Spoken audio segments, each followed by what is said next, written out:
My name's Delaney, and I'm here to tell my story of unfortunately finding my father dead from an overdose, which we later find out was essentially from fentanyl poisoning at the age of 20. My main reason to come on here was I really want to keep my dad's name alive. I want to, just share my story, maybe help other people. I also just want to shed some light on addiction and kind of end the stigma just around, I feel like, everything that goes with that. A little bit of background on me. I grew up in Wisconsin.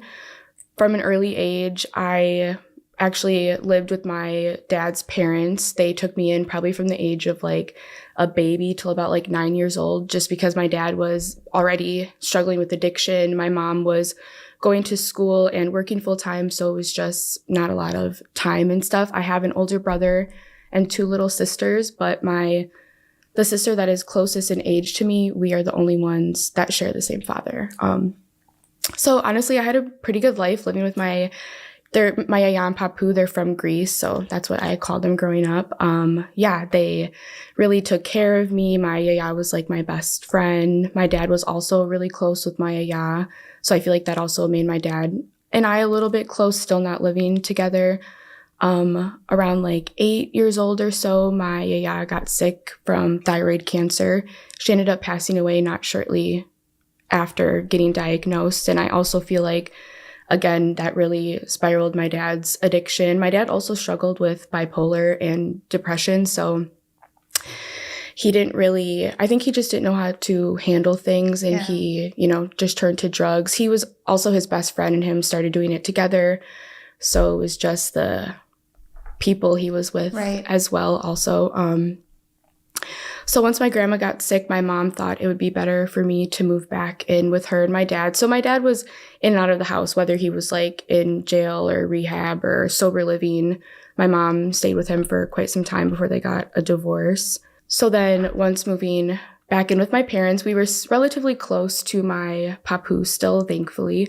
But there was a lot of domestic abuse with just my mom and my dad fighting. Me and my siblings didn't get too much abuse. It was more just kind of my dad was emotionally unavailable. I feel like my mom was also kind of emotionally unavailable just because she was dealing with my dad and going through her and stuff too. Everything, trying to still provide for us and, show up as a mom. So it was really hard. It was a lot of sleepless nights and just worrying and not knowing when to interfere also because we were pretty young. I mean, I was between like the ages of like 9 and 12. Mm-hmm. I do have memories of sadly like calling the police on my father just for my own safety and my sister, and also just again worrying about my mom.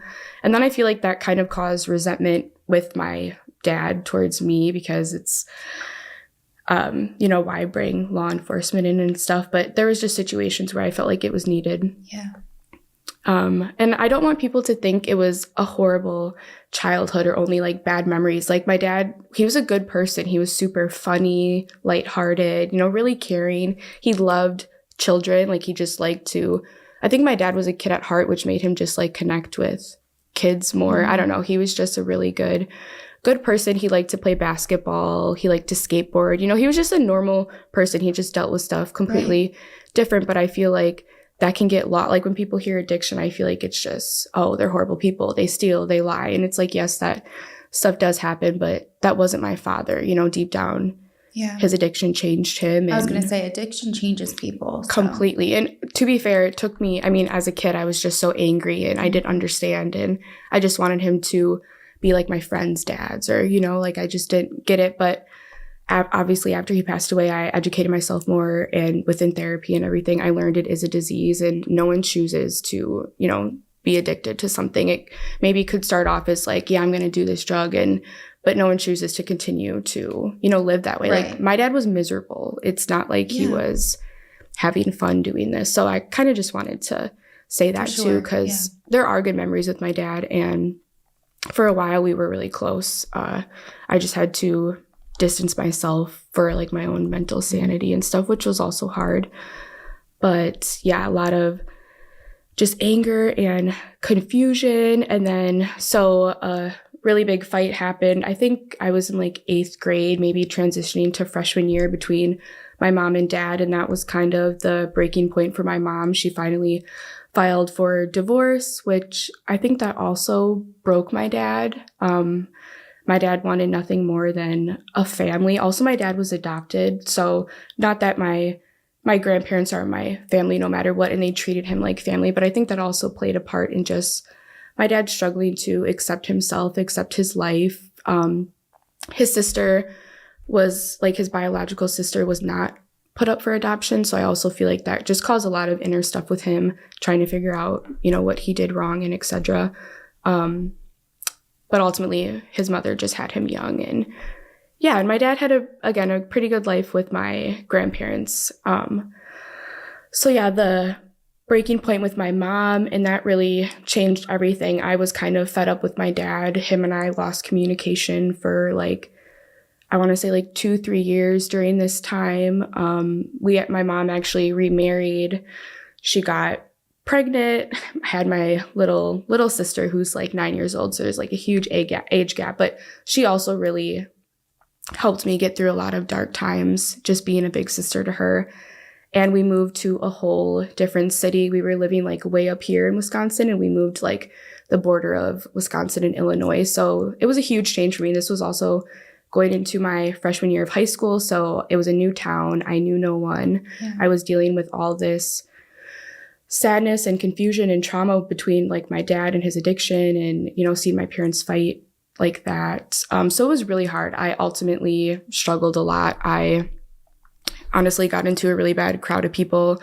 I actually started to abuse pills and drinking a lot, hanging out with older kids, kind of just, I don't know, trying to numb myself. I just felt like I didn't fit in, but I felt like I fit in with them. Right. So, and honestly, during that time, it was comforting for me. It was kind of no one else is here for me, but this is, which is unfortunate, but I completely changed my life around, and I've been doing really good and haven't, dabbled into that stuff anymore. So, but it was hard. It was, living there was really hard. High school was hard. And then I ultimately met a super abusive guy. Unfortunately, I was, I think 15 at the time, and he was 18. So just older. And it got really bad. We stayed together for 2 years, and I wasn't really going to school. I had really no relationship with my mom at this time because she was super mad at me, obviously. The cops had to get involved just because, again, I wasn't going to school. I was underage, and I was living with this, 18-year-old man. So, and it got really bad. I was really isolated. I also dealt during that time with a lot of just mental health problems. I had to go inpatient a few times. And I feel like after the third time, I was like, okay, something needs to change because I can't stay here. He's not changing. I'm suffering a lot. And I need better. And at this time, I was a sophomore going into my junior year of high school. So also during this time, my dad went to, I think, Connecticut or New York. I can't remember, but he went there for rehab because he needed to just get out of the city, get out of the state that he was living in. And it worked. My dad was sober for 2 years. I don't know. I think it was a mixture of needing to leave that city that I was living in with my mom, not having a really good relationship with her, thinking stuff could maybe be different with my dad, and also just wanting a relationship with him.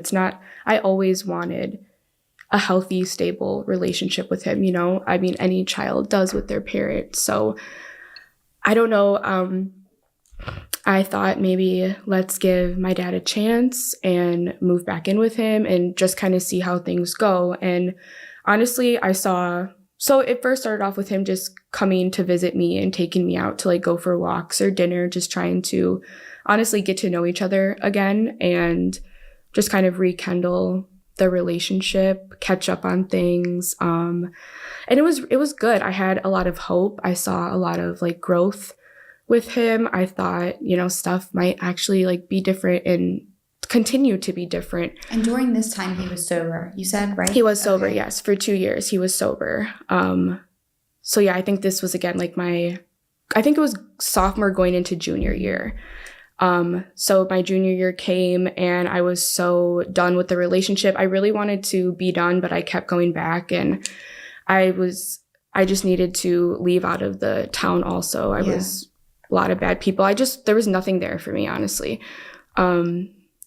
So I, again, trying to rekindle the relationship with my dad. I brought it up to him one day. Like, I'm really trying to just do better for myself. And I said, I'm wondering if I could maybe come live with you, like down back in my hometown, which is Milwaukee.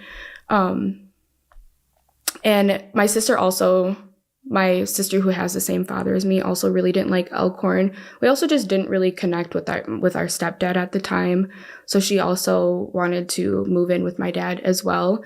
And it originally started off, we were living with him and his girlfriend, which I think maybe at the time it was like, this is good, this is awesome. My dad and it was a really healthy, great relationship. She did a lot for my dad and my sister and I, but I think my dad was rushing into a lot of things.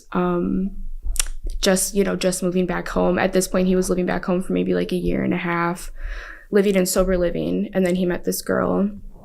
So yeah, we all moved in with her and it was good. My dad was sober. He had a job.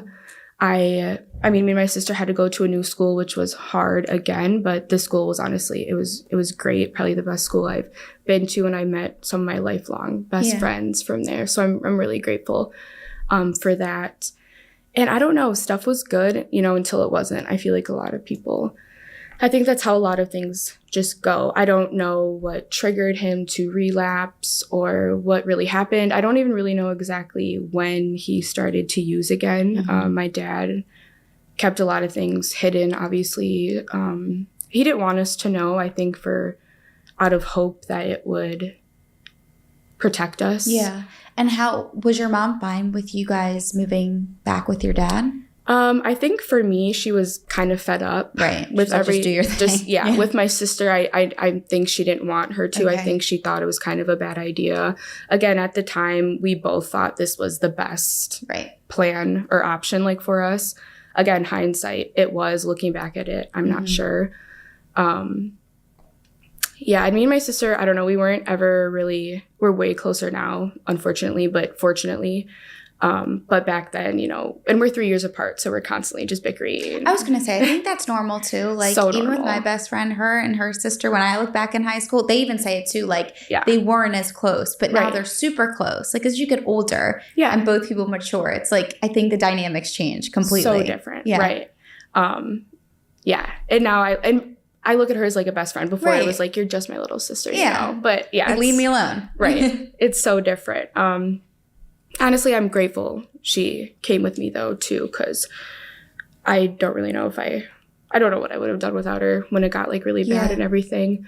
So I don't know really what happened, but my dad lost his job, lost the car. He had like a work company car that he was driving. He like lost all that. Him and his girlfriend obviously started to, just butt heads and fight a little bit more. And was this like all at once, would you say? Yeah. This was in the span of maybe a year. Okay. Maybe even less, maybe like 6 months. Because we started off like my junior year, and then halfway through we had to move out of the girlfriend's house. And we moved into my grandpa. It's quite confusing. He lives in Arizona, but the house that I grew up in, the house my dad grew up in, he kept it in Wisconsin. Okay. And then he let us move back into that house, thankfully, because we would have probably been homeless if not, because again, my dad lost his job. My dad didn't have any retirement or like anything like that. And then so at this point, moving back in to my grandpa's house, it was a big change. Again, we went from a super healthy living dynamic, and she also had she had 3 kids, but one of them was my sister's age and one of them was my age. So it was like perfect, like another like built-in bestie. But now it was just me, my dad, and my sister. And I don't know, the house was just quiet. Stuff was awkward. There was a lot of tension because we knew obviously something was going on. Yeah. My sister was still pretty young at this point. I was fully aware of everything. But again, my dad did struggle with bipolar. So a lot of the time it was hard for me to know, like, was he high or was he just like manic or going through an episode? Because there would be days where my dad like wouldn't sleep and, just cleaning on end or organizing. Yeah. And again, sometimes it was hard to tell what it was from. And I'm sure the drugs too only made the bipolar worse as well. Yeah. Yeah. I mean, you mix those two things and it's like a recipe for disaster. And he wasn't taking medication, wasn't following up with his therapist or a parole officer. There was just a lot of things that, wasn't going on that should have been going on behind the scenes, and just with him just staying on track. I feel like he also thought after rehab and after the sober living, like he had it under control and it was behind him. But I feel like with addiction, it's a constant battle of no matter how many years you've been sober, it's just constantly in the back of your mind of like just a struggle to continue to be sober. So at this point, he was heavily using, not working. We were living off food stamps, checks from the government. He was getting quite a bit since me and my sister were like living with him now and stuff. But me and my sister rarely saw the checks, the food stamps. My dad would sell the food stamp card or, cash out the money to support his habit because he wasn't working. I wasn't giving him money. My grandpa, his father, was not giving him money. So that was kind of his way of continuing the habit. Also, it was a lot of stealing from me and my sister. A lot of messed up situations where I had to even like pay the drug dealer to get my like TV back, my Xbox. Some stuff I just said, whatever, it's not even like, I just don't care. Worth it, yeah. And also I think the breaking point too for just me was when my dad sold our washer and dryer, like something we essentially need for, me and my sister. But again, that was just his mindset. Nothing mattered. He didn't think of the consequences. He didn't think how it would affect, anyone. Very in the moment, just kind of thing. But I'm sure at this moment, your relationship, like you didn't really have one at this point? Okay. No, we barely talked. If he could get us a ride to drop us off at school, it would be like, have a good day. But usually my grandpa was the one dropping us off at school because, again, my dad didn't have a car, didn't have his license. It was more, I truly felt like the parent to him and to my sister. And for a while, I took on that role, and I felt a lot of anxiety, a lot of pressure, a lot of just stress, honestly.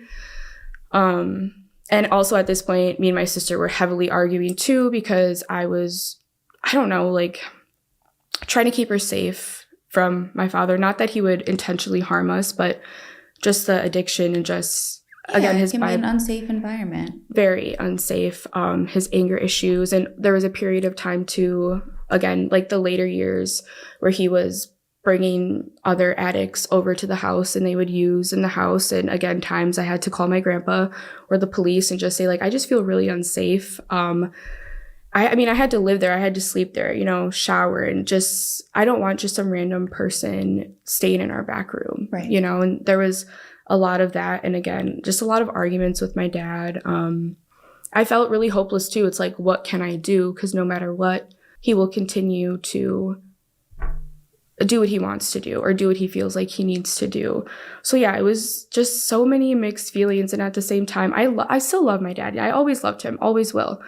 But again, I was so frustrated and I didn't understand. I was like, why can't you just stop? Do you not love us enough? Or me, this was my mindset at the time. Again, now that I'm older and have really educated myself and learned about it, I don't really hold that like regret to him necessarily. It's more so just drugs in general. And again, my dad's stuff was laced with fentanyl. So that's like a whole other issue within addiction and overdose and stuff.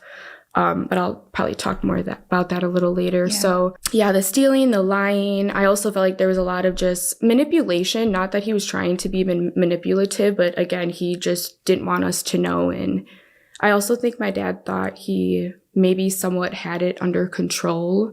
So it like wasn't a problem. Right. It's not, and we never talked about it. We never talked about his addiction. We never talked about where stuff went and I didn't know how to bring it up. I didn't want to trigger him. I didn't want to like upset him or push him further into his addiction. And I know it's not like my fault or anything, but any little thing could have set him off. And I didn't want to be the reason why. At this point, did you fill your mom in at all with what was happening or not really? Honestly, this is really shitty about my mom. She kind of cut communication for like 5 months. Literally, when my dad passed away, me and my mom haven't talked for 5 months. Again, I'll talk more about that. So, but at this time, she just like wasn't in the picture. Wasn't in the picture, yeah. I don't know.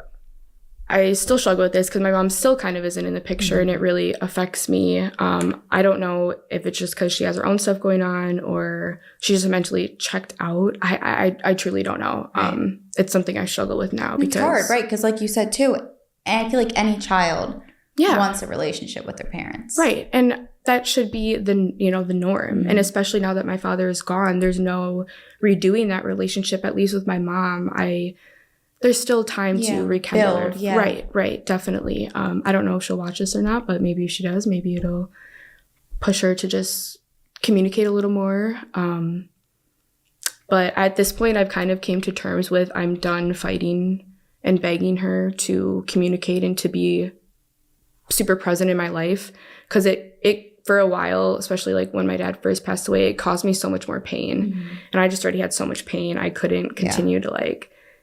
And again, it was like, why am I not good enough? Why does da-da-da-da? But it has you like reflect on yourself at first before like really understanding. Right. And I feel like that was really, again, toxic and unhealthy for me. Because when my dad first passed away, I had a lot of regret and stuff, which again, I'll talk about more. But I feel like I'm finally at a place where I know I did everything I could.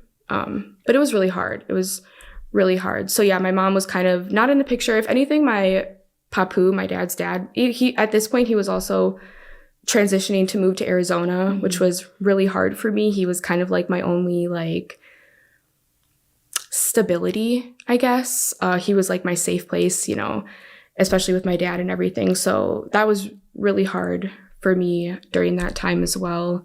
So yeah, I like kind of took the parent role, constantly worried about if I'll find him dead, which sadly happened, or even worse, getting the call that he is dead or hurt somewhere, or maybe even not even knowing, because using with other addicts, a lot of the time if something does happen, are they really going to call, authority because they're afraid of getting put into jail or something, which again is a whole other issue. So yeah, and even when he was home, constantly worried, constantly checking on him. Is he breathing? Because there are a lot of, if my dad wasn't high, I feel like he was sleeping or sadly going through withdrawals, which me and my sister both had to witness, which I feel like that was almost even worse than seeing him high, just because the withdrawals, he was incredibly sick. I mean, he looked sick. He sounded sick. Yeah, it was super intense. And also my dad's drug of choice was cocaine and crack. So I feel like that might matter to the withdrawal aspect too and stuff.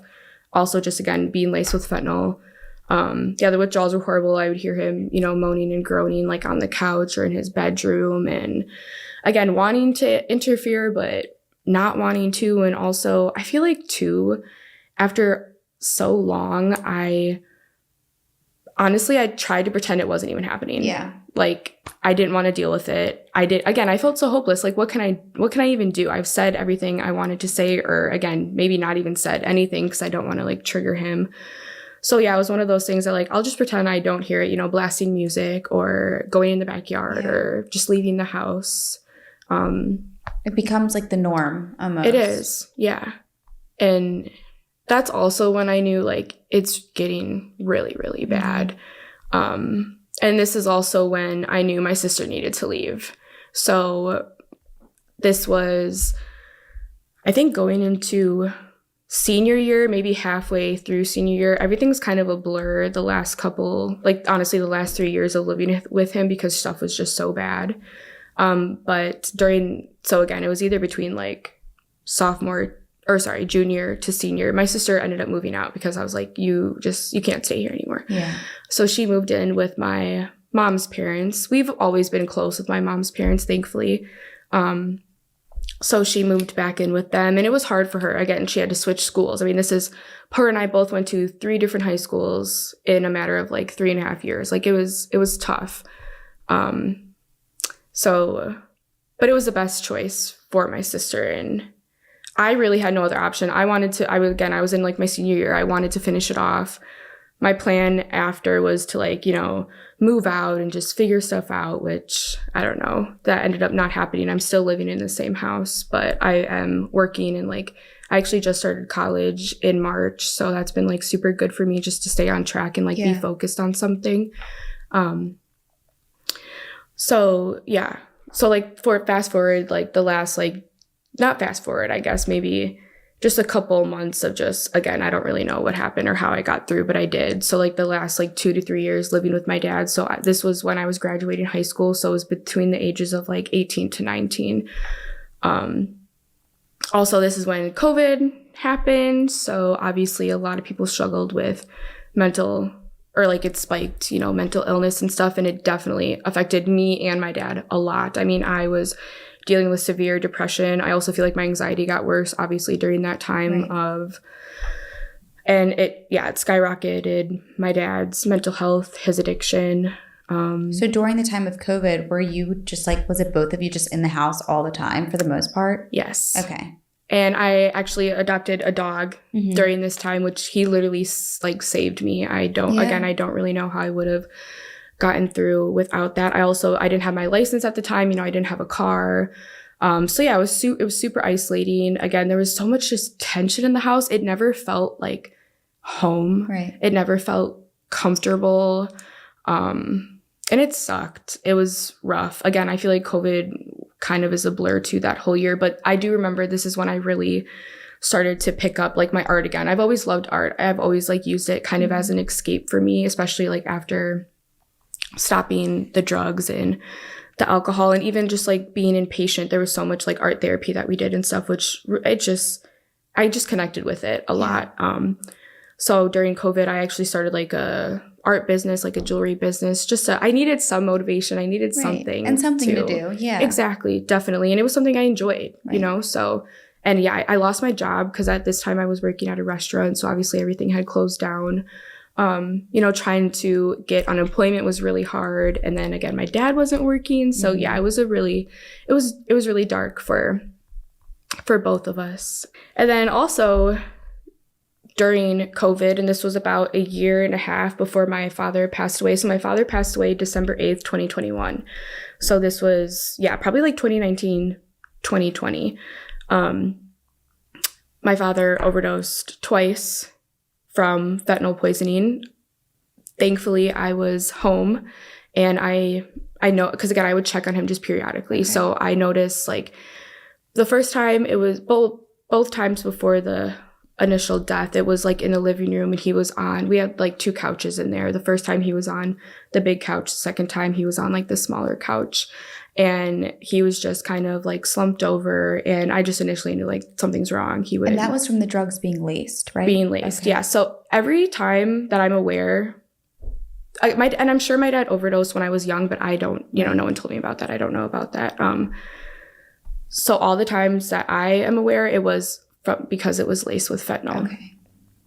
Which is also and this again just shows addiction, because my dad would continue to buy from the same person again and again and again, knowing it was laced, but again, that was just to get your hands on whatever you can. Yeah, exactly. And also this person lived, like my dad could walk to them, he didn't have to take the bus or find a ride. So it was convenient as well. But at the time I didn't know it was laced with fentanyl until, we go to the hospital and they do a debrief on everything. So the first time was super traumatic. I've never experienced anything like that before. I was actually, when my yaya passed away, so my dad's dad, I was in the same room with her. But again, I was really young. I was like 9 when she had like took her last breath. So I don't really remember it in detail. This is my first like adult death grief that I've ever dealt with. But back to the first time he overdosed. So yeah, it was really scary. I immediately like called 911, and they were like, you need to lay him like on the ground, or lay him. First I had to move his body from the couch to the ground, which that's hard. My dad was like 6'5", 6'7", pretty tall, slim guy, but big. I'm like 4'3", or no, sorry, not 4'3". 5'3".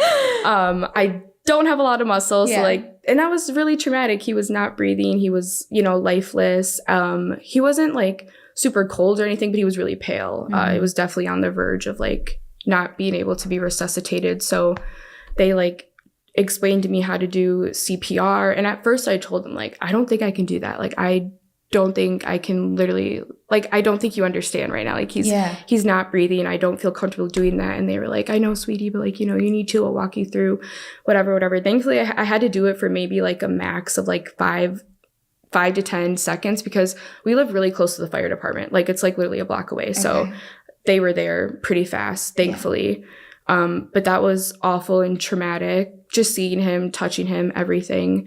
And then, you know, they get there and they're like, you know, move to the side. Are you okay? And I'm like, no, I'm not okay. Like, I don't even know what's happening right now. And they resuscitated him with Narcan. I think they had to do it like twice in each nostril. And then they immediately like took him to the hospital.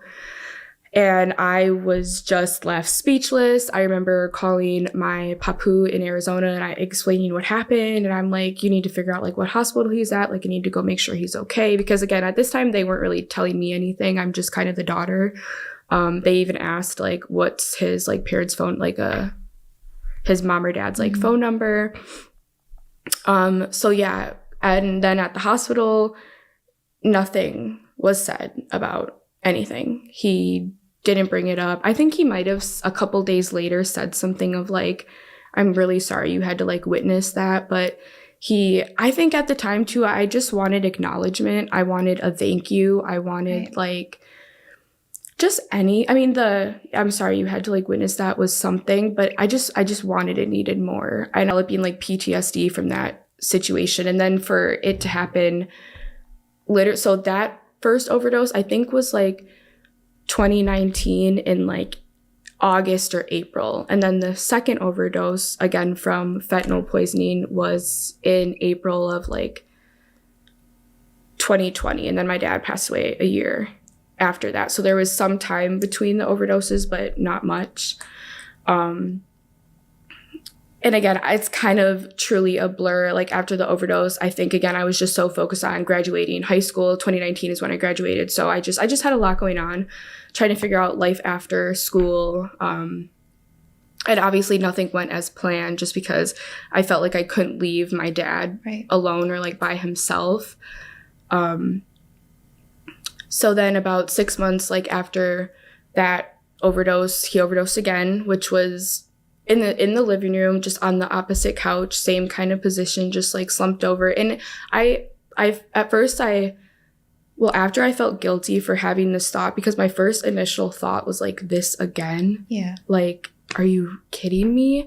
And also at the hospital with my dad's first overdose, they offered treatment, and if he wanted to go inpatient or go to rehab, and he denied. He said like, no, I don't need or what. I don't know exactly what he said, but I know that he denied the help they were offering him to receive.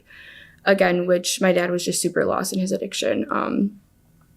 And still during this time, you know, having people over, and again, me just feeling unsafe, kind of just felt more of like, not even a roommate. Again, it still kind of felt like the parent and child roles were switched. And yeah, I had so much anger too and resentment. I remember not hating my father, but just wishing stuff would be like quote unquote normal or different. Yeah. Again, still, I think at this time too, I was still wondering like, why am I not enough? Like, my sister moved out. Is that still not enough for you? Is almost losing your life, you know, still like not enough to do better? And my dad got really lucky. My dad had like 3 chances, you know, most people don't even have 1 or 2. So, and I think, I don't know, I also think he didn't really understand the seriousness of it all. Or maybe he did and couldn't admit it or truly come to terms with like, I really need to do something, you know? And I think my dad did definitely, he wanted to be sober and wanted a different life. I just think he wasn't ready to fully give it up. Yeah. I think too, it's like making that commitment to get sober, it's almost like that you have to go through the withdrawals, and that it's easier to keep getting high, I think, than to go through that pain. Definitely. Yeah. That's honestly a great way to look at it, too. Like, it's not like it's an easy just like, oh, stop, you don't have to do it anymore. When you're that deep in it, it's like it gets worse before it gets better. Definitely. And then what you said before as well, even when it does get better, with addiction, it's always something that's lingering in the back of your head. Yes. And also, too, my dad continued to hang out with the same people, the same habits. Right. It's like, how do you get out of that when that's really all you know? All you know. Right. Right. But again, at this time, I wasn't thinking like that. Yeah. And honestly, I don't think a lot of people do think that way if they aren't familiar with it or open-minded to, like, and it's not an excuse for it, but it's just, in my opinion, the truth of how it is. Exactly. And why it's such a big issue. Right. And I feel like it helped me understand more. Yeah. Because, again, I stopped internalizing it. It wasn't about me or my sister or anything. It was truly just about my dad, his addiction, his mental health, and just, I love that. And I appreciate you having that open mind, because I've always been not fearful of telling people how my dad passed away, but there's always that chance of judgment. Or, like I said, they hear addict or addiction and they have this mindset of like, oh, it's a homeless person on the side of the road, that's horrible. But that's not it's really not the case. I mean, someone could have an addiction and literally be like a billionaire, own a company. Absolutely, right. Like, you just never know. Some people just can function. My dad was not a functioning addict, and some people can be. And I think for a while he was, but then it just became so much. And I think he was almost living a double life, and who wants to live a double life, So yeah. And then, the second overdose, kind of the same thing. Immediately called 911, ran over to him. I kind of knew the rundown now, so I immediately, like, put him on his back, tried CPR. They also say you should, like, move them, like, once they receive Narcan, to move them. But again, we didn't have Narcan in the house, but this is just information. If you do have Narcan and, again, know someone that, like, struggles with this, you're supposed to, like, roll them onto their side so they don't, like, choke on their vomit. Right.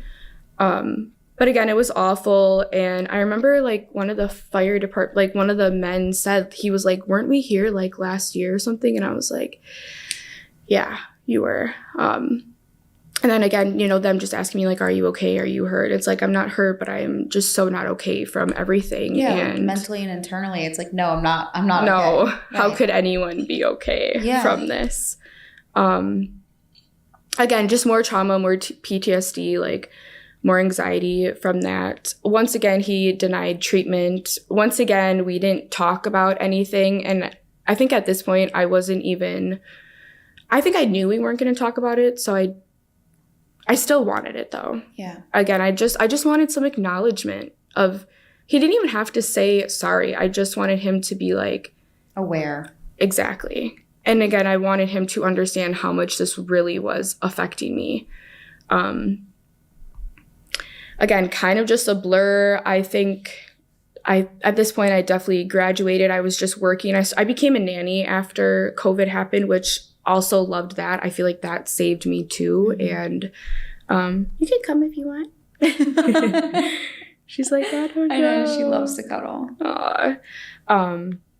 And also being a nanny gave me some purpose, the kids looking up to me, caring for them. And it was good. It brought some light to my life. Also, I was, like, trying to find a new therapist at this time too. So I remember just stuff was hard, just, again, mentally, just trying to get through each day, So then this is kind of like the last 2 or 3 months before, like, my dad passed away. Because, again, stuff got really bad. But again, at this time, I wanted to believe him. I wanted to just take his word for stuff. I wanted to believe he was getting better and he was, going to NA meetings and just stuff like that. Because my dad did try to go to NA. Like, he was trying.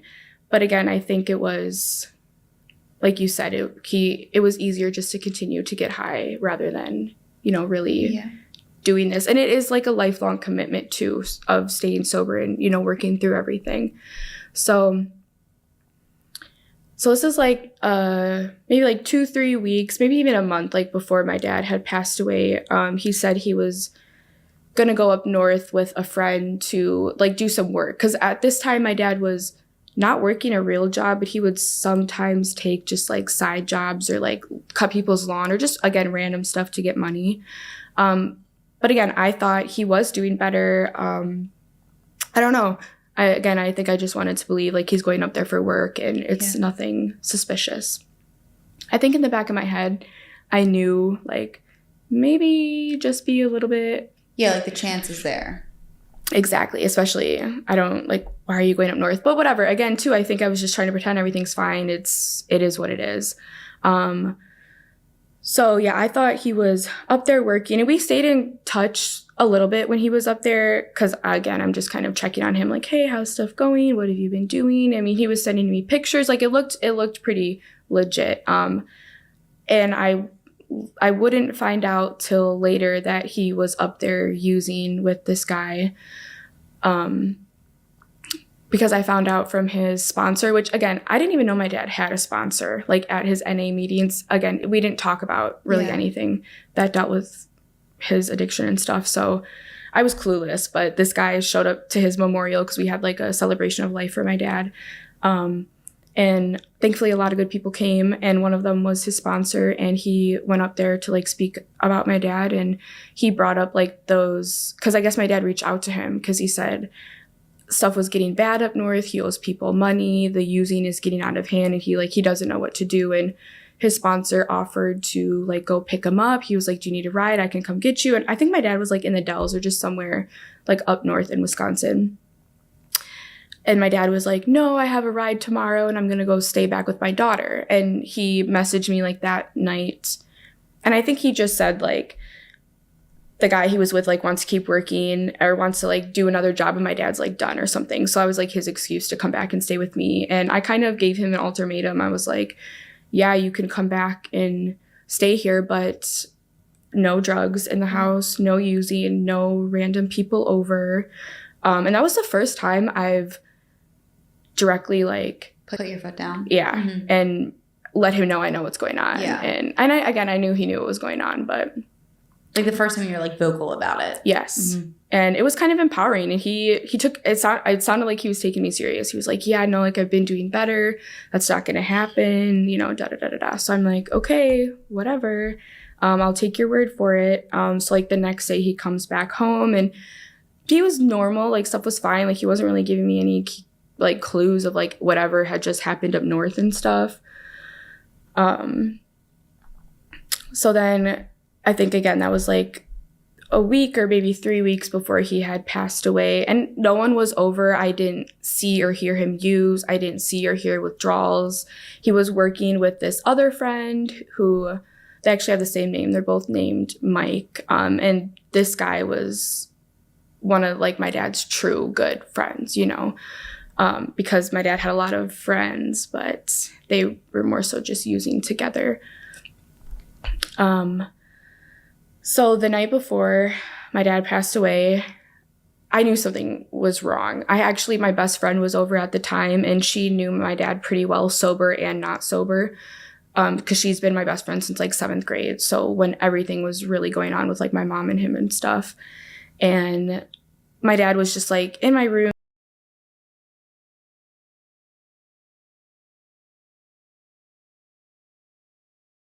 like kind of just talking to us like a little bit more than normal, being a little bit more just like jittery.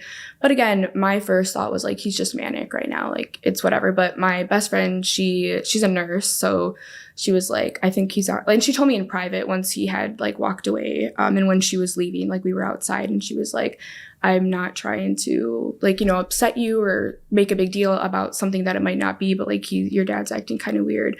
Like I think he might be on something. And I think I even like said like, oh no, he's probably just manic. It's probably nothing. Because again, at this point, I really wanted to believe stuff was different. And again, for those week and a half, 2 weeks of him being back, it was. Yeah.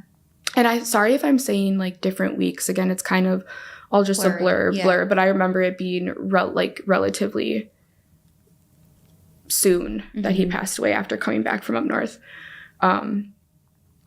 So then my friend left, and me and my dad kind of said, like, good night, you know, see you in the morning. Because at this point, we were saying at least good night, good morning to each other. You know, he was trying, I was trying.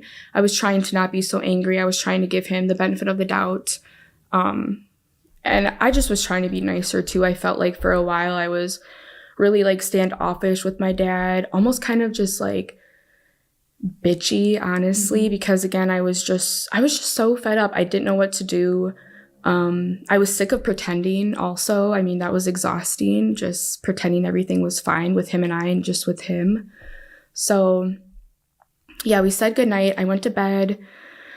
And for a while, this really messed with me because I feel like I should have done more that night. I should have asked more questions. You know, the what if scenario after he passed away. I thought about all this stuff. And honestly, it drove me crazy for like the first year because I was like, if I would have just talked with him more that night, or I don't know. That's what our minds do. Right. Just to have a different outcome of the situation. But it is, you know, it is what it is. You can't even think that way because it's not like that was something that you did previously. And even if it was, like, we don't know what's going to happen. Right. And we can't blame ourselves because all it will do is drive yourself crazy. Exactly. And ultimately, I feel like if, let's say I did save my dad that night or that morning or whatever, it's not a guarantee it wouldn't have happened again. Exactly. Yeah. So, but again, it took me a while to believe that, to come to accept that also. I feel like grief and acceptance is so freaking hard because it's like, how do you accept something you're not okay with? But again, in therapy, I've learned you can accept it and not be okay with it. You know, you're just accepting this is the reality of what has happened. Right. Like you can't change anything now. Right. Exactly. So yeah, and then I titled it literally the day of my real life nightmare. But in the morning, I woke up, got ready for work. My boyfriend actually was there to pick me up that day and take me to work because, again, I still was working on. I was in 2 bad car accidents, so I had a lot of anxiety with like driving and stuff. But this time I was like working through, you know, getting a car and my license, but still didn't have it. So my boyfriend picked me up from work. My dad's light and like his TV was on, so we thought he was just kind of like getting ready for the day because I knew he had work that day with his friend named Mike. And I think I was in a rush that morning too, you know, just trying to get myself ready. So like I didn't say bye to him. And again, for a while, I had a lot of regret about that because that's something we started doing. And yeah, I just didn't do it that day.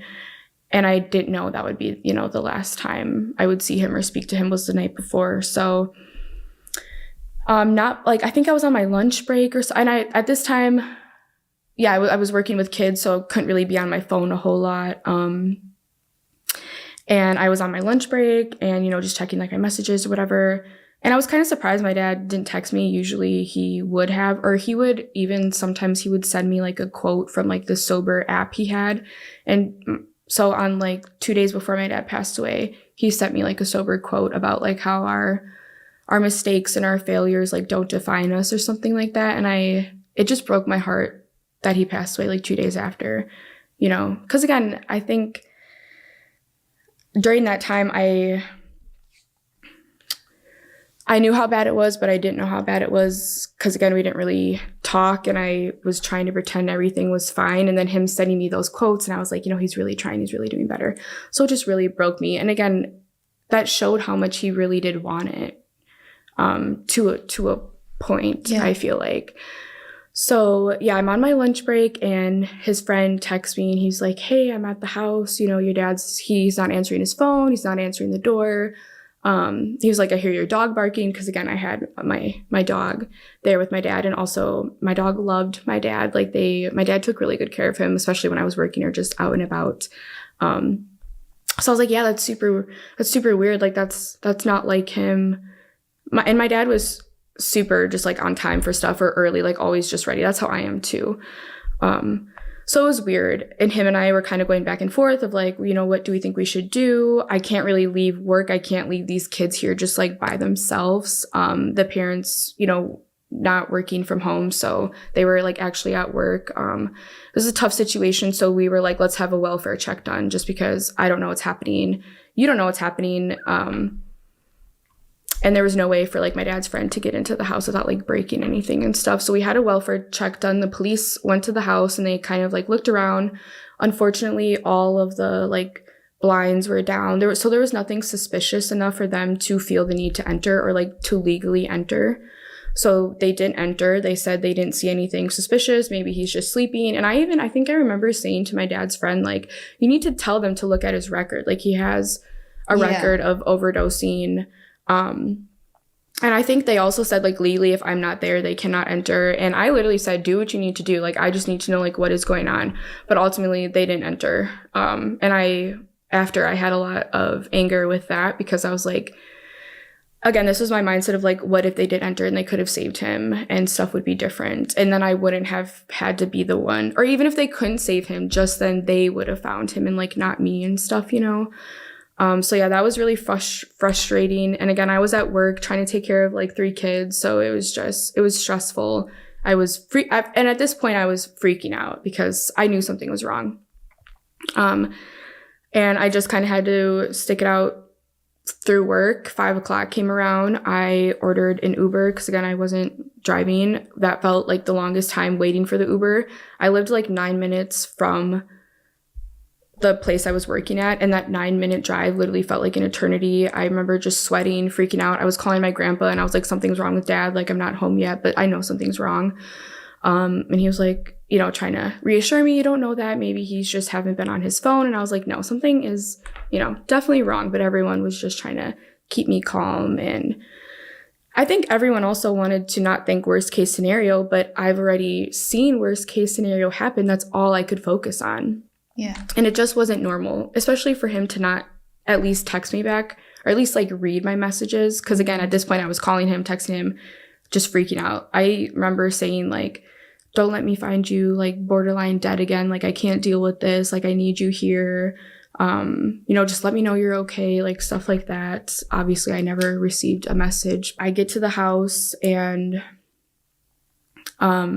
I remember just like trembling, you know, with my keys, running to the front door and opening the door, and my dog's there, and I feel bad because I'm just like bypassing him, running to my dad's room, and both doors were closed. My dad had to his room, there was like 2 doors.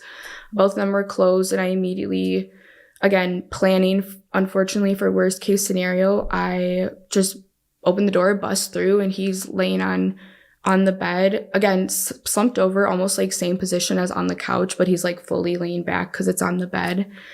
And he still literally has like a cigarette in his hand, the lighter's on his lap. There's like foam coming from my dad's mouth. The crack pipe is shattered on the ground. And it was awful. My first initial thought, honestly, I've talked about this in therapy a lot because for a while I thought I was like insane or messed up or something. But my first initial thought was like, I just wanted to scream and punch him. Like I think I was just so angry, so devastated. I didn't understand why, again, this was in the moment. I obviously don't feel this way now, but I didn't understand why he would. In the moment, it was kind of about me. I was like, why would he do this to me? Why would he let me find him? Why would he let me or make me go through like all of this again? But then I wanted to hug him. I wanted to like touch his face. And I don't know, because that was like the last time and I think I knew right away, like there was no chance of resuscitation between the foam and his lips being purple, his hands purple and blue, just completely. It looked different than the previous overdoses. It was just different. And I think, again, this is all happening so fast because I think I like ran in there, saw him, and like immediately just like ran out and obviously called 911. And I remember just screaming like, I think my dad's dead. Like, he overdosed. I just got home from work. And they repeatedly asked me, this was the first time they asked me this, I was like, what? They asked me, they were like, is he beyond help? Like, do you think he's beyond help? And at first I was like, I don't know. Like, can you guys just come? Like, I just need you guys to come here right now. And they were like, we just need to know if he's beyond help. Like, and I was like, I don't know, but I think so. Like, he hasn't been answering all day. I have just gotten home. It's like 5:30 at this point. You know, I was like, I just kept saying like, I don't know. Can you just like, please come? Like, I'm freaking out. And then again, we live super close to the fire department, so it took maybe a matter of like a minute or two for them to come. And I literally heard like the sirens from the phone like translate into real life. And again, I'm hyperventilating. I'm freaking out. My dog's also freaking out. So like I'm trying to calm him down. I put him in like the back room because it was just like so much to deal with.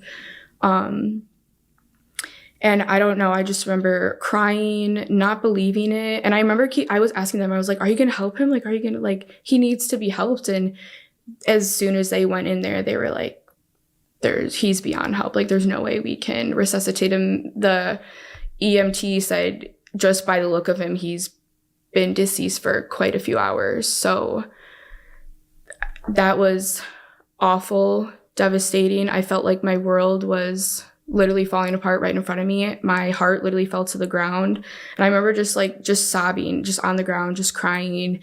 And the EMT is like, I'm so sorry for this, them asking, are you okay? And I remember one of them saying, obviously she's not okay. And I don't know, it was just awful. And they were like, you need to call someone. And I was like, I don't even know who to call besides my papu, my grandpa. And they were like, you should call your mom. And I'm like, me and my mom haven't talked in 5 months. I don't even think she knows what has all been happening, And at this point, again, my sister wasn't living with us. So I wasn't sure if she was really communicating with my mom about everything or not. But it was awkward. I did call my mom. My mom was the first person I called. And she did pick up, which was kind of weird because we weren't communicating. But I think maybe I never call her, so maybe it was like something really is up. And I literally just said like, Dad's dead. Like I found him when I came home. And this was also weird because my mom and dad had a really toxic relationship. My mom had a lot of anger, obviously, and resentment probably towards my dad. It wasn't the most comforting call, I think, for that reason. I think she also didn't really know what to say. We haven't talked in so long, and yeah, so it was a little bit awkward. And then she actually like called my papu to confirm because I could not tell him that his son had just passed away. And also this was a day before my papu's birthday. My papu's birthday is December 9th. So I'm like, great, that's like a horrible forever memory he'll have to deal with too. And then afterwards, my uncle called me because my papu called my uncle, and then my papu called me, and it was just so much. And at this point, I'm sitting in the kitchen with like the policemen, and they're asking me a little questions of just, how did everything happen? And I'm like, I literally don't know. And I kept telling them like, check his record. He's overdosed before. Like this isn't the first time. And they were, I don't know, just trying to comfort me. But I think it's also a situation no one knows what to say. And me being the daughter, I think I could just feel them just like feel sorry for me, which made me more sad because I'm like, this is actually like super real. There's no going back.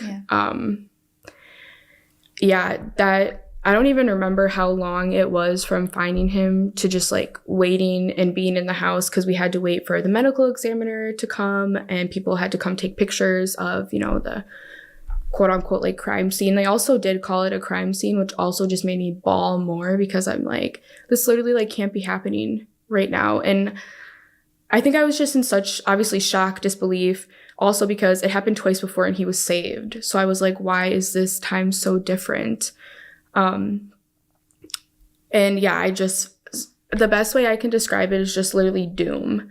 Like it was awful. I've never experienced a feeling like that I remember and recall like super late into my life. And I've been through a lot of stuff, but yeah, this was awful. Just like crying, and I texted my boyfriend and my friend, and I remember like my best friend at the time, well, still my best friend now, and I remember just saying like, he's dead. I think I said it so blatantly, like he's dead, like my dad's dead, and everyone was just like, what? And Nate, my boyfriend, actually like came over that night to the house with me because I couldn't be alone. Again, the family I'm super close with, they all live in Arizona. My mom, her and I aren't talking. And also at this point, she had moved to Illinois. So she was also in a different state. I didn't want to talk to my little sister about this. Like gosh, that was also an awful conversation after to have with her. So Nate came and I literally told him, I was like, can I just please stand outside? Like, I cannot be in this house anymore. Like, my dad's lifeless body is a room away and I'm just sitting here just crying. Like, it was like a really suffocating feeling. And yeah, it was just awful. So Nate got there and we kind of just sat in his car. I don't even remember if I said anything. I think, again, just hysterically crying, trying to process everything. Again, not sure how much longer, but the medical examiner finally showed up and she kind of explained, like, I'm going to go in there and kind of just see what happened, take pictures, and then once we're done, we'll come back out and kind of give you like a rundown on like the next step. So that was also awful hearing because it almost sounded like this was her normal or like, which it is, this is her job. But to me, again, it was like, what do you mean you're going to go see what happened and then come tell me the next steps? Like, I don't, like, again, still just trying to process everything. It was just so much. And again, I had so many mixed feelings. I had anger, disappointment, sadness. I mean, pure just like devastation. Yeah, it was just really bad. So they go in there, they're in there for like 10, 15 minutes. And then I see them like bringing my dad's body out on a stretcher and getting ready to like put it in a body bag. And I remember just like looking away, like I can't see my dad like go into a body bag. I don't even want to see his body again, you know, and just crying. And then they roll it out and, you know, bring it to the ambulance. And then I get out of the car and the medical examiner is like, it'll probably take a couple weeks for a full autopsy, but it definitely looks like an overdose, but we need to like see what's all in his system and stuff. Again, at this point, I didn't know it was from fentanyl. I thought it was just an overdose. And then she kind of she gave me like a flyer, like a card of like a social worker and just some numbers if I need like resources. I wish I would have, because the first year, I think I was just so numb, in shock. It was hard. I couldn't talk about it without hysterically just crying, like not even being able to finish a sentence. And it was a really isolating year, like the first year after. So I didn't reach out for help until sometime after, which again, I'll talk about because my grief group plays a huge part into my grief journey and just trying to recover from this, which I don't think I'll ever fully recover, but just to get through it. So yeah, I get out of the car with the medical examiner and yeah, they say that. And then I think I even said like, so that's it? Like, that's it? And they're like, yeah, if you need anything, you know, you can call this number. We'll be in touch. And I told them for the autopsy to please contact my grandpa because I just can't deal with all this stuff. And that was kind of it. They left. I remember like me and my boyfriend went in to the house and I'm like saying to my dog, like, I'm so sorry, but I can't stay here tonight. Like, I just need to leave. I'm sorry you had to see that. I remember throwing random stuff into a bag. My boyfriend closed like my dad's doors because I didn't want to see it. Also, for some reason, they had left like the crack pipe there. I thought maybe they would have like cleaned it up or something, but they just left it there, which was really triggering for me having to go back into the room and kind of relive everything again. But again, I've never been through anything like this. This is just what I expected to happen. So yeah, I just pack a random bag. We go to my boyfriend's house, and again, my phone's just blowing up because word spread, especially social media, word spread so fast. It took one post on Facebook from I can't remember if it was my like dad's on and off again girlfriend at the time, because also I didn't say this, it's not really relevant, but he was with this girl who was really toxic for him after he relapsed. So just another kind of toxic relationship.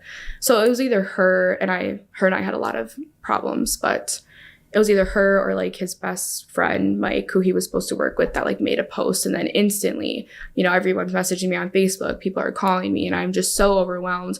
I actually since have deleted Facebook because I just literally, it was just too much for me. I appreciated people reaching out, but it was just a lot for me to deal with. And I think, again, what do you say in this situation? So people are kind of just saying what they think is the right thing to say. And a lot of it really wasn't. It wasn't comforting. It wasn't helpful at the time, at least.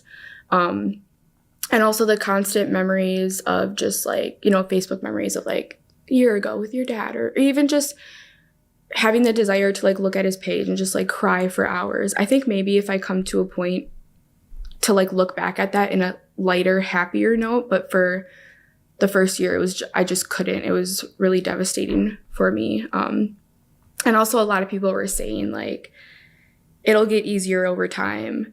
And I'm here to let everyone know it does not get easier. You literally learn how to deal with it. You adapt to the new life. Every day I'm in pain that like my dad's not here, but I don't know, because a lot of people said that to me and I had this hope that it like would get better, but it just, I don't know, it doesn't. And that's not like a depressing way either, but I think it's just the reality. How could it get better? You know, I think as time goes on, it not lessens, but it's not as fresh.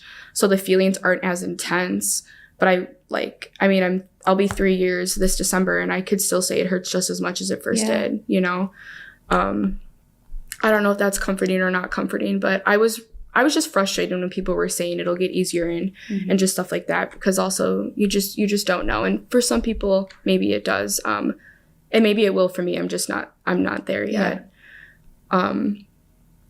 So yeah, that was a lot. Again, so that's kind of finding him, everything leading up to that. And then I kind of just want to talk about like because the first year to the second year are so different.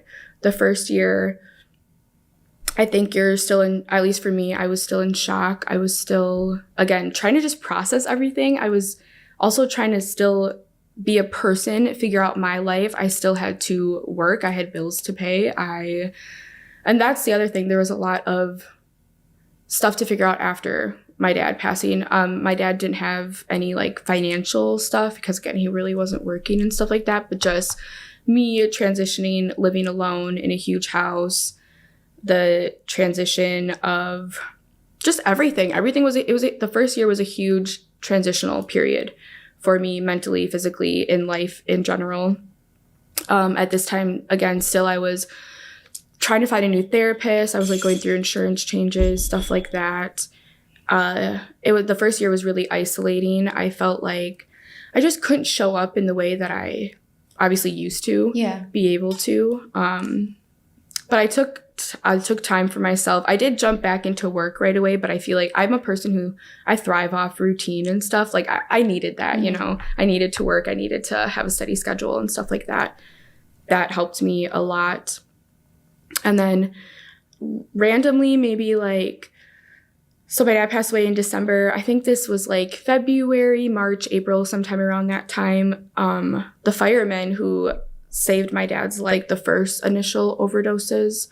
Also at this point, there's still no autopsy. We're still waiting to have everything figured out. We had his memorial in January, which was lovely. Again, a lot of great people came and it was just so awesome to hear good stories about my dad and just hear and see him in a different light and just to see how much he did impact other people in like a positive way. I think that was also really healing for me. And then me and my sister also made like obviously like a board for him, which that was also in a way healing, just looking at pictures and, you know, seeing my dad as a kid and him before everything happened and just seeing him smile. And again, the good memories, because I feel like they can kind of get swept away or lost in like all the trauma and everything.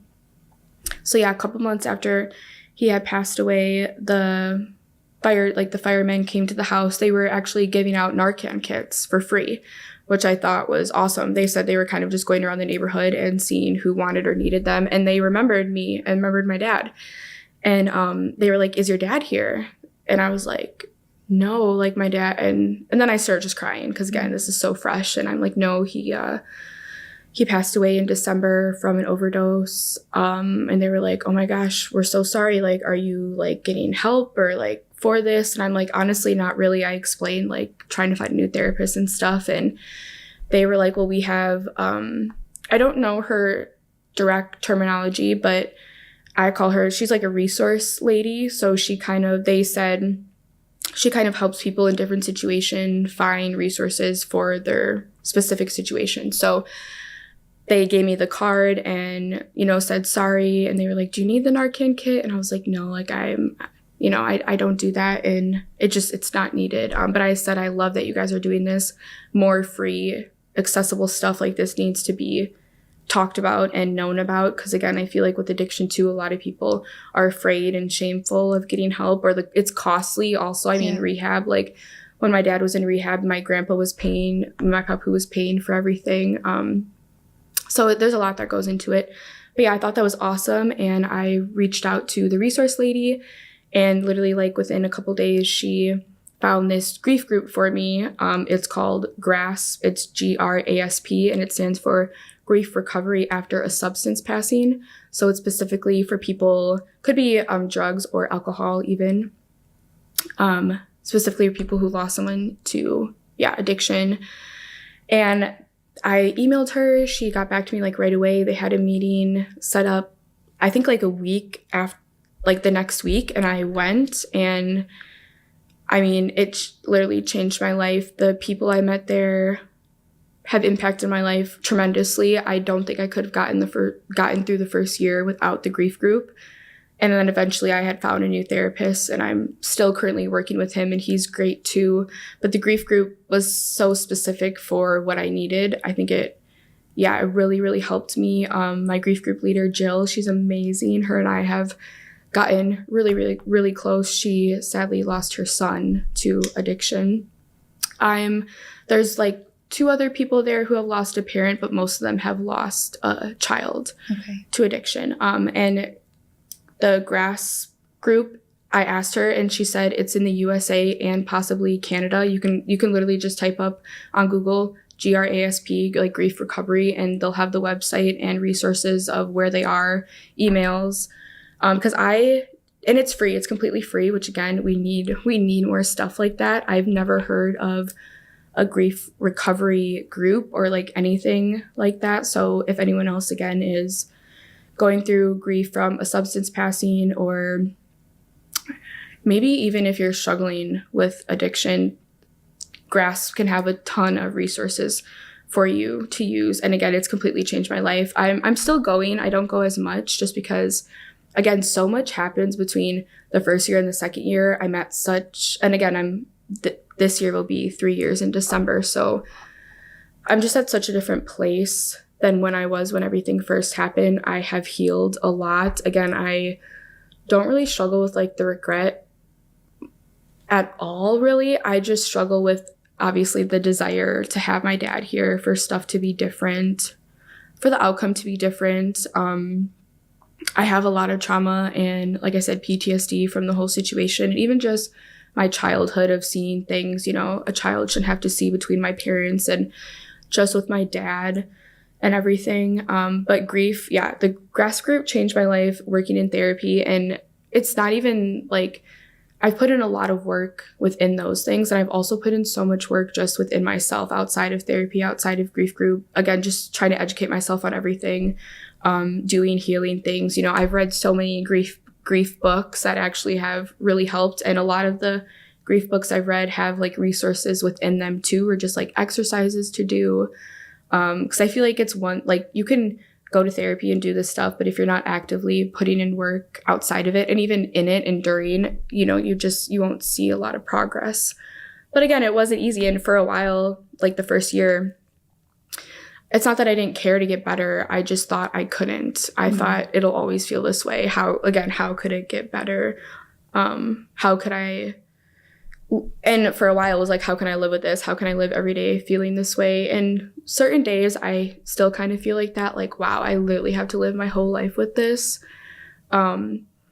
But it's changed me too. And it's changed my mindset. I'm so much more appreciative and grateful of life, of being here, of just conversations with people, just little stuff. Like my dad passing reminded me, like, life really is short. Tomorrow is not promised. The next hour is not promised. Don't stress so much. I'm such a big stressor and such a big, a lot of anxiety and worrying, but like, there's so much more to life, and to really stop and smell the roses. And it's hard when so much is going on in life and in your head, but life is beautiful and it is a gift. And I didn't think that way before. I just didn't understand the value of life, I think.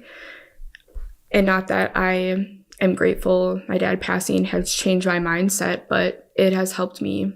You found like the positive in it. Out of it, yeah. Right. Like the light. Because every dark situation, you have to find something or you will literally just drown in it. And again, I feel like for the first year I was drowning but I came to a point where like I owe it to myself to get better, to heal from this. And I owe it to my dad. Like, would he really want me to see me struggle and cry? And again, not that I don't struggle and cry, but I was let so it just consume you. Right. I was so just, this is how it'll always be. Right. But that's just not the case. And I think too, another really important thing about the group that you were talking about, it's like, it's one thing to go to therapy, and I think therapy is great as well. I think, you know, doing both hand in hand are great.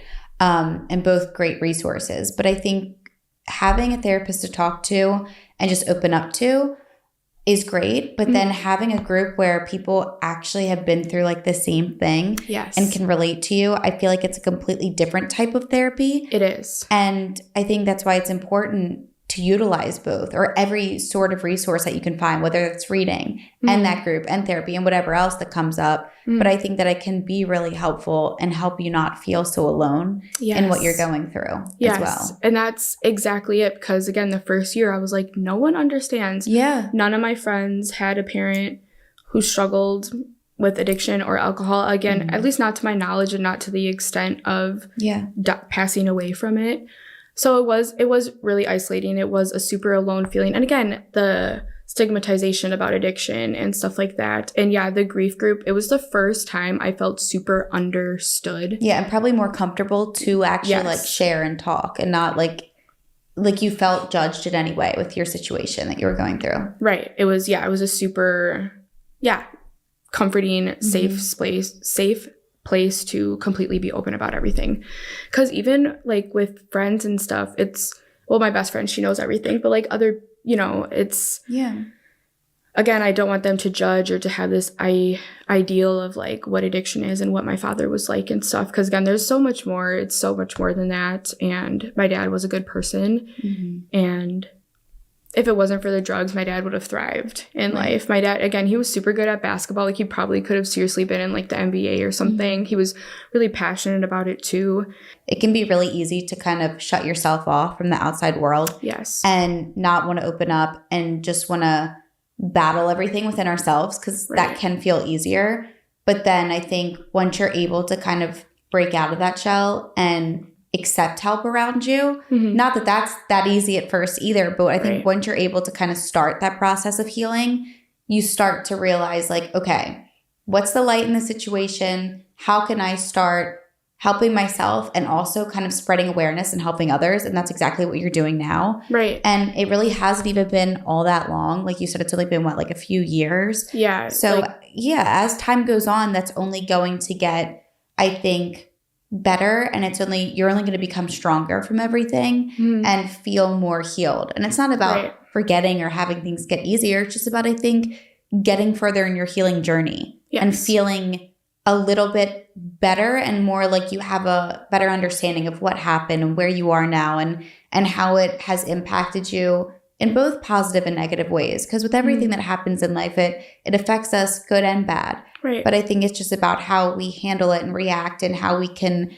learn from it and help others ultimately as well. Because that's what you're doing by coming and sharing it on here, because addiction is a very real thing. And a lot of people deal with it, whether it's with themselves or with parents or friends or anyone in their family, children. So it's important to talk about, because I think it is something that, if you don't understand it, or if it isn't talked about, it's very easy to judge and not understand, which is stupid, because I think that, the more we shut off to things that we don't get, the more and the longer it stays a problem, which isn't good. Right. And then also just to like kind of correlate back to the fentanyl, that's also, addiction is a huge problem in the world, in the United States especially, but the fentanyl crisis is another huge factor, again, in the world, and especially in the USA.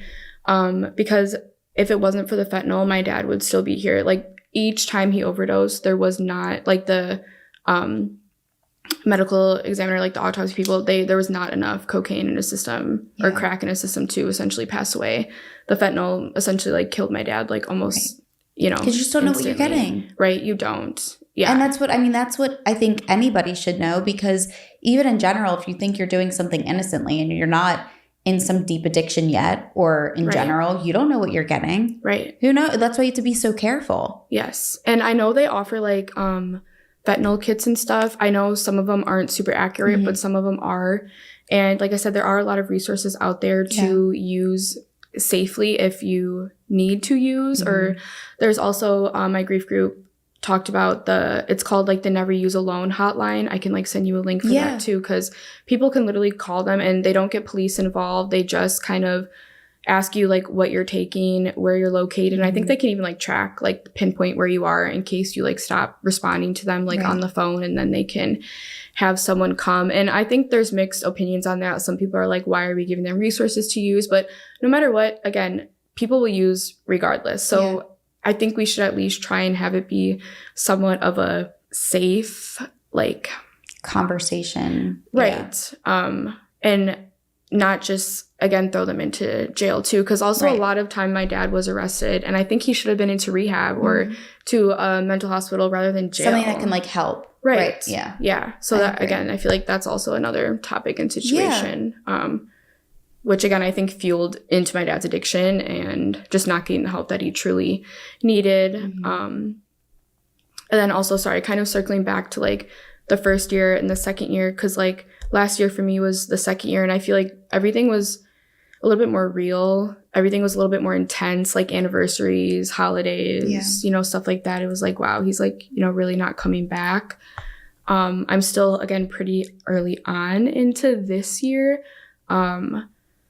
But again, even with my accomplishments that I have, it's hard because I want him to be here. Again, and not even like we were super close when he initially passed away, but we once were, and I wanted it to be that way again. And I think too, like, you know, that the potential would have been there if the addiction wasn't an issue. Definitely. Or like if the addiction was ever gone, like what would your relationship be? And I think it, like, once again, it's just so easy to play into the what ifs, which you just can't do, but it's so hard not to. Right. But it's almost like you have to realize, which I'm sure at this point you know and have told yourself a million times, but he's watching over you. He's looking after you and over you. And the only thing you can do is kind of continue to thrive and live and share his name and his, you know, his addiction and the path that he was on, but also, like, I guess, once again, kind of help other people and the resources that are out there, and why addiction can be so,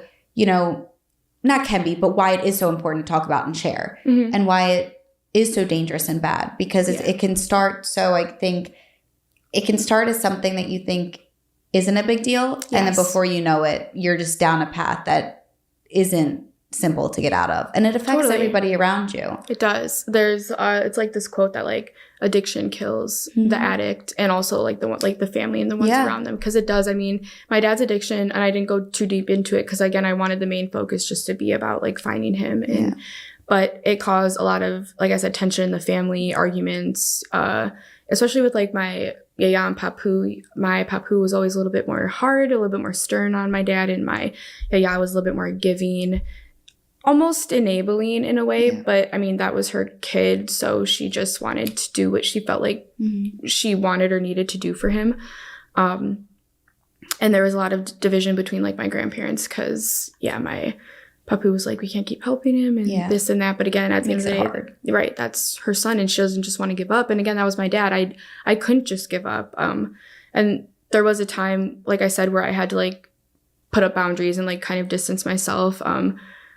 But I was still constantly going through this battle of like, I want to be there for him, but I need to make sure my mental sanity is okay. But and I don't you're also want him to not his parent, so it's like, how do you act like one? Right. Yeah. And I still needed a dad. I was still a teenager. Yeah. I mean, even being an adult, you still need, you know, your parents. So it's hard, and it's been a journey. Right. And like you said, I have also too, what kind of has helped me is knowing like my dad is at peace.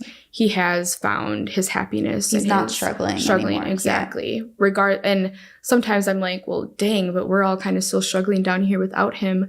But again, it wasn't about me and my family. It was about my dad and his struggles and his life and what he was going through. Yeah. and something that I feel like ultimately in that moment he had no control over. Yeah. So, but I'm so grateful that you wanted to come on and share your story and his story. And I think you did an incredible job, honestly. And I think Thank you.